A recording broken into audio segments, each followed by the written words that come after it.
These days, every job is a technology job. Whether you're a programmer, a marketer, or even just someone who sits down in front of a computer every day, you have a stake in the tapestry of the technology industry.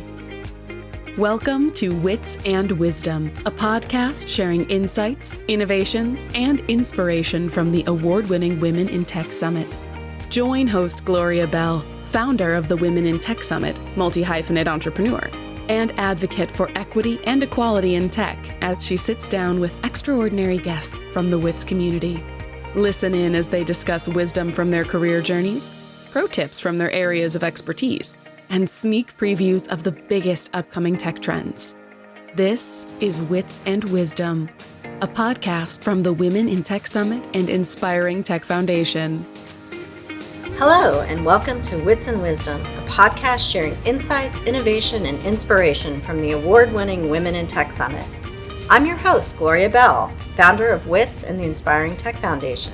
We are here live at WITS Mid-Atlantic in Washington, D.C. We've had 2 wonderful days of great speakers, inspiring sessions, and lots of great learning. And you can learn more about our upcoming summits at womenintechsummit.com. And I want to give a special shout out so that people are aware. If you've been affected by some of the turmoil in the tech industry lately, we do have free tickets for anyone who has been laid off.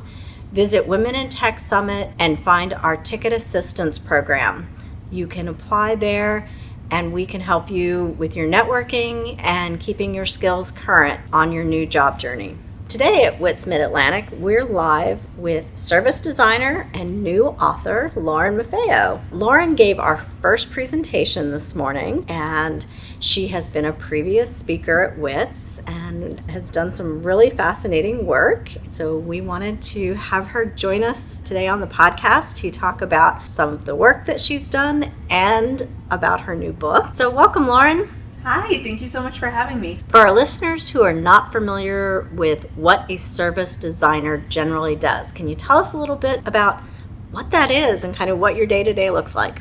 I get that question a lot. I often say that I am a designer and then don't go into detail about service design unless someone asks, because there is a lot of misconception about what service designers do. That's partly because a service can be anything and everything. It can be a department's suite of offerings. It can be a digital product. It can be an in-person experience. As one example, there's a famous case study with IDEO where designers went to airports and observed the process for getting through the TSA security protocols in order to figure out where there was friction and try to remove that friction.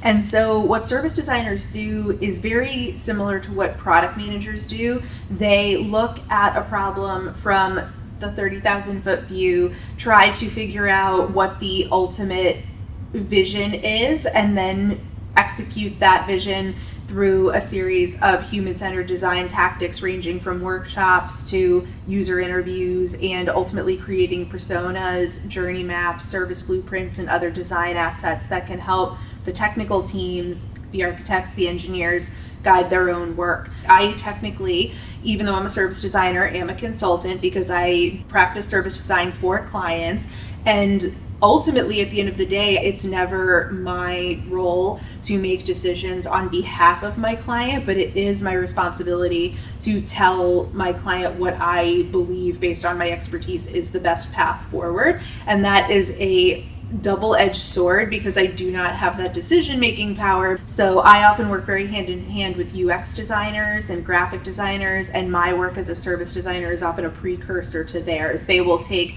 the blueprints and personas that I create, and then they will design the wireframes and mock-ups. So you're working to help us navigate the internet easier. Yeah, that's a great way to put it, because I do specialize in designing digital products and services. I'm more similar in some ways to a product designer that way, and I specialize in user research and content strategy, but I also do user interface design and human-computer interaction work.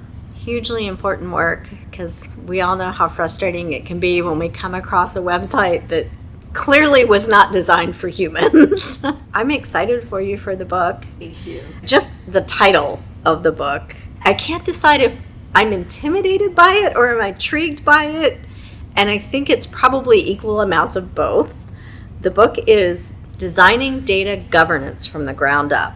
I so want to dive into that whole idea because I know there's so much more that we can do with data. You've mentioned some of it. There's so much more that everyone could do with their data. But in particular in the book, you talk about data governance, data mesh architecture, and the ways organizations can implement these strategies. Highly technical topic, obviously, but as you mentioned, something that maybe people outside data management might be able to learn something from, but obviously something people inside data management can definitely learn from. First of all, for anyone who does not know what it is, and please educate me a little bit more and all of our listeners, because I know a little bit, but we all can stand to learn a lot more.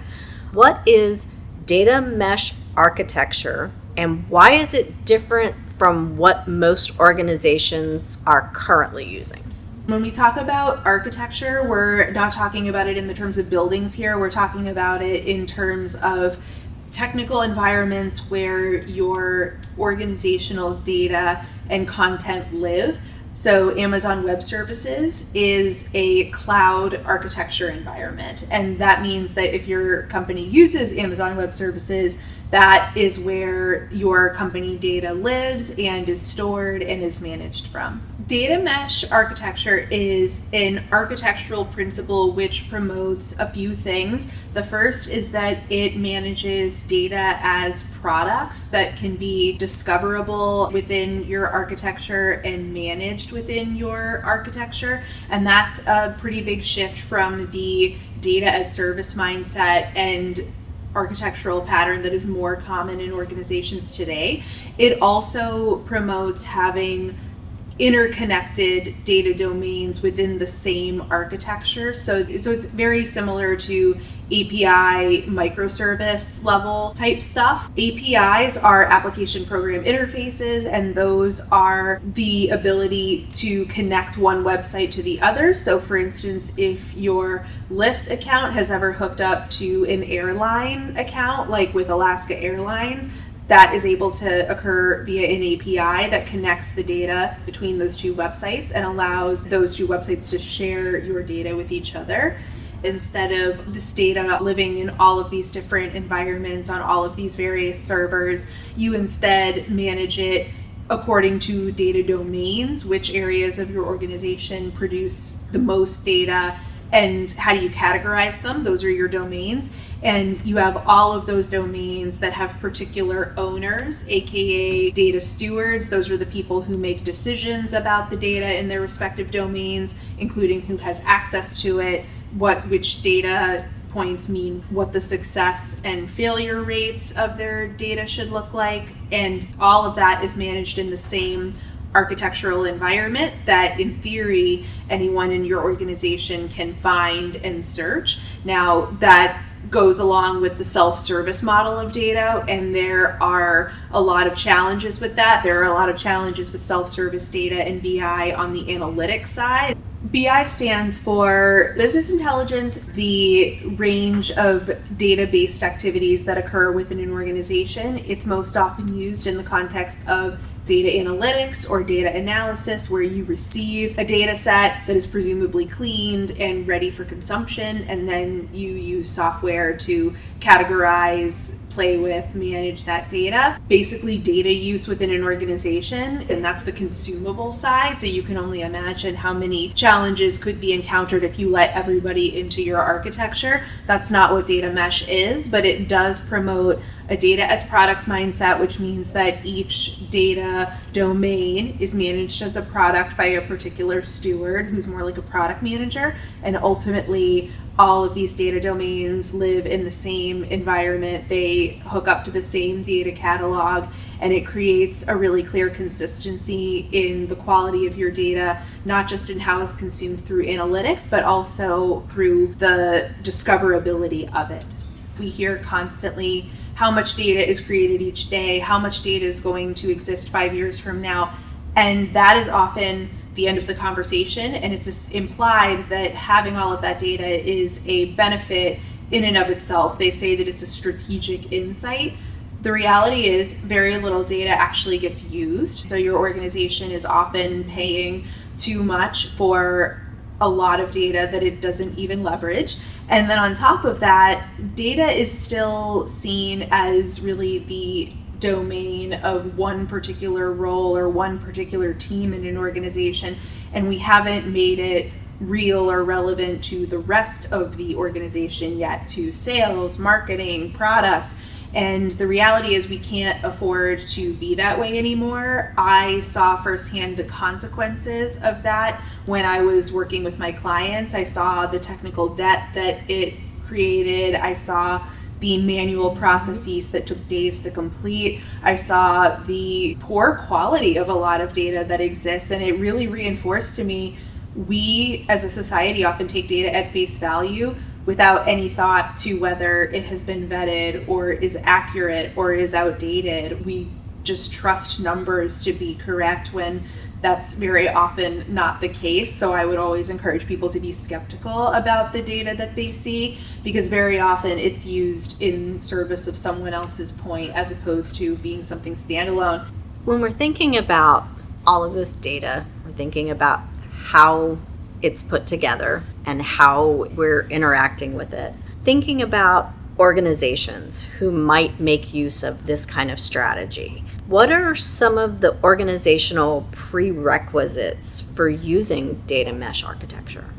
I do think that first and foremost, the biggest challenge to doing it is budget, because this is not a cheap endeavor, and it is something that requires a lot of not only patience, but the ability to experiment. It requires leadership in your technical and engineering teams who are willing to give people environments where they experiment and fail. So that could mean that you set up a sandbox environment where your data engineers and scientists and architects get to experiment with data mesh, see what works before deploying it to a real environment with real data.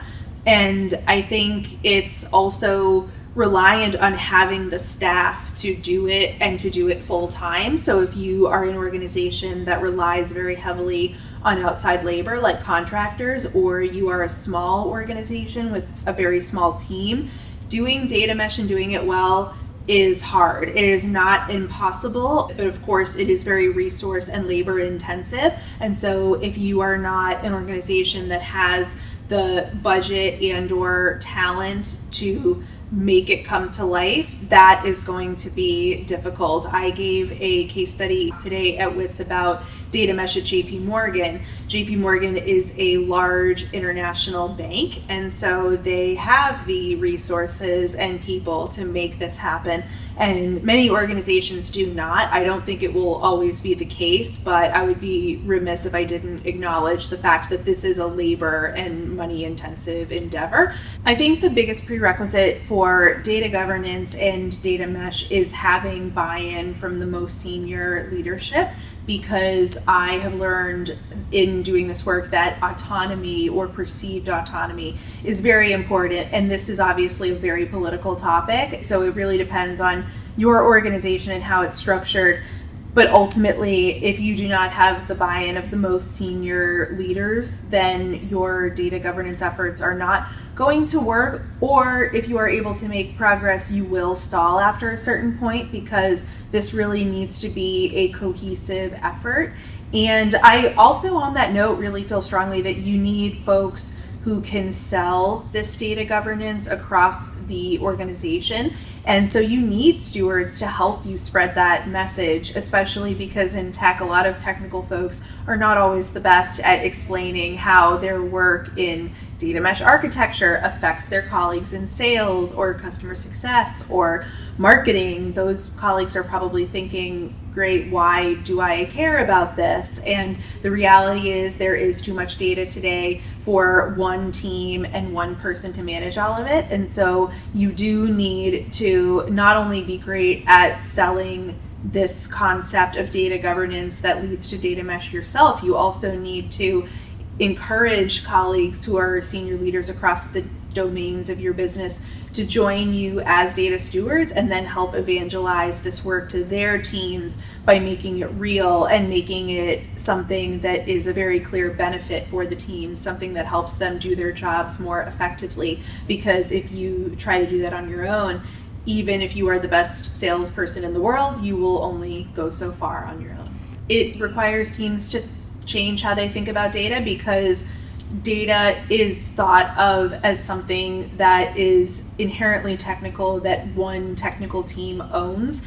And we really need, as a culture, a business culture, to get away from that mindset and really see it as a shared resource that everyone can benefit from and is responsible for. And I think the better we can get at teaching everyone which data relates to their jobs and how it makes their jobs more impactful, how it makes them more impactful at their jobs, the more headway we'll make. Having said that, we know from many different surveys that have been run by now the fact that the vast majority of data is not utilized, and that organizations also store data for too long, which means they are incurring too many costs. And so rather than dismissing data mesh for being too expensive, I would instead encourage people to look at their current data spend and see where they can reallocate resources. So glad that you were able to join us at WITS, and fascinating. I'm a little bit of a data nerd, so getting to hear about all of these new ways that we can collect data and make better use of them. I really appreciate you explaining this to our audience. So Lauren, it has been wonderful talking with you. Thank you so much for having me. I want to thank you again, Lauren, for joining us. I want to thank all of our listeners for listening in and joining us. And I encourage you to go to womenintechsummit.com. You can join us at one of our upcoming summits. Thank you again for listening to Wits and Wisdom, and we'll see you next time. Ready to learn more about the Women in Tech Summit?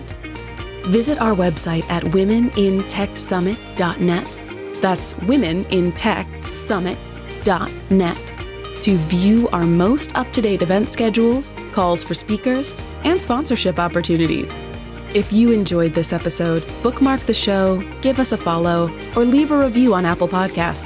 It helps us educate, inspire, and connect with even more movers and shakers within and beyond the technology industry. Thanks for listening, and see you here again soon on Wits and Wisdom, a podcast from the Women in Tech Summit and the Inspiring Tech Foundation.